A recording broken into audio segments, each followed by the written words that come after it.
साधु और डाकू दोनों माँ बाप के क्या हैं? जायज बेटे हैं।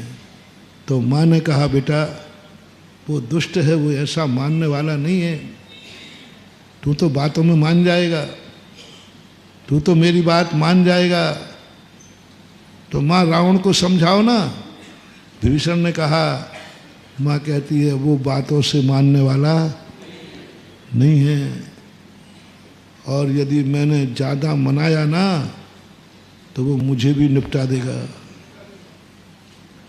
निपटा देगा, माँ को भी निपटा देता। नाना ने किया ना, माली, रावण का नाना कौन था? माली या सुमाली, ऐसे कोई नाम है उसका। जब मामा ने समझाया तो उसने कहा था, नाना जी इज्जत इसी में है कि आप चुप बैठे रहे।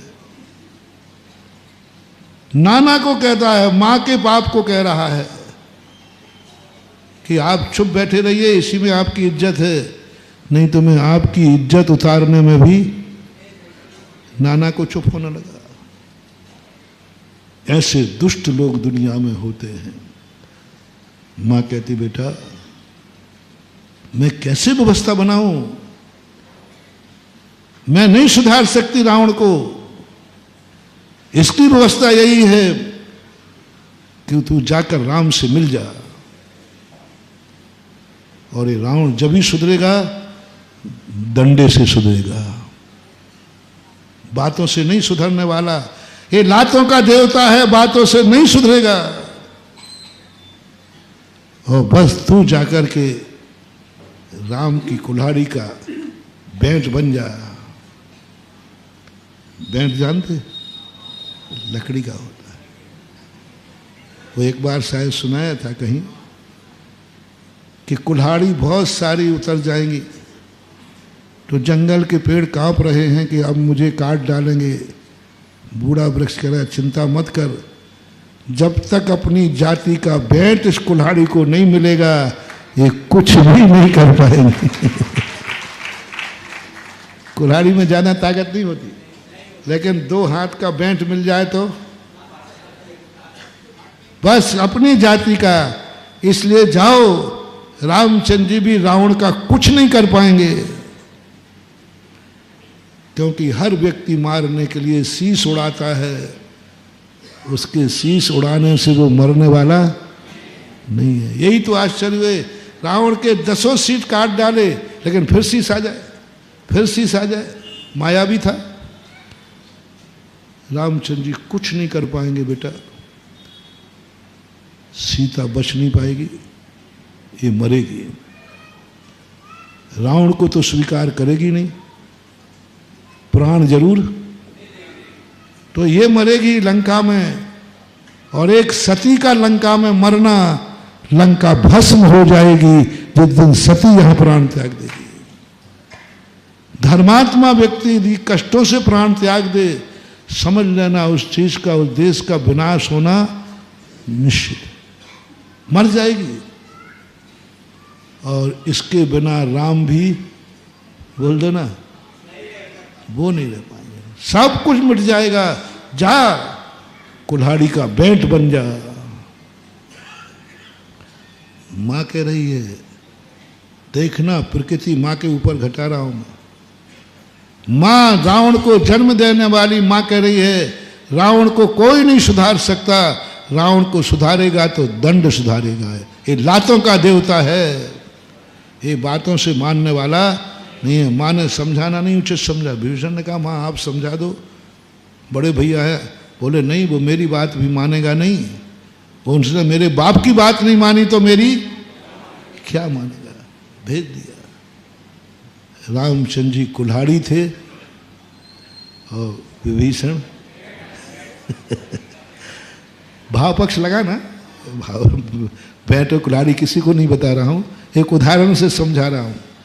रामचंद्र जी कुल्हाड़ी थे, रावण को मारने की शक्ति थी, लेकिन वो मार नहीं पाते, क्योंकि रावण 18 दिन तक, कितने दिन तक युद्ध चला, रावण हारने वाला नहीं था। इसका अमृत कुंड कहाँ है वो किसको पता है। और विभीषण नहीं होते तो क्या होता अपन नहीं कह सकते, अनिष्ट ही होता। यदि श्री राम के पास विभीषण नहीं आते तो अनिष्ट ही होता, इष्ट को कोई संभावना नहीं। माँ ने अपने बेटे को मारने का उपाय बताया, अपने बेटे को मारने का तरीका बताया, अपने बेटे को मारने के लिए एक बेटे को दुश्मन के पास भेज दिया, दुश्मन के पास भेज दिया। उस समय तो रामचंद्र जी पक्ष दुश्मन ही था ना। अपने बेटे को मारने के लिए दुश्मन का साथ दिया और बेटे को मरवा दिया। बोलो कैकसी ने ये अच्छा किया कि बुरा किया? थोड़ा और जोर से बोलो, मैं तो कहूँ, थोड़ा मैं कम सुनता हूँ पीछे वालों।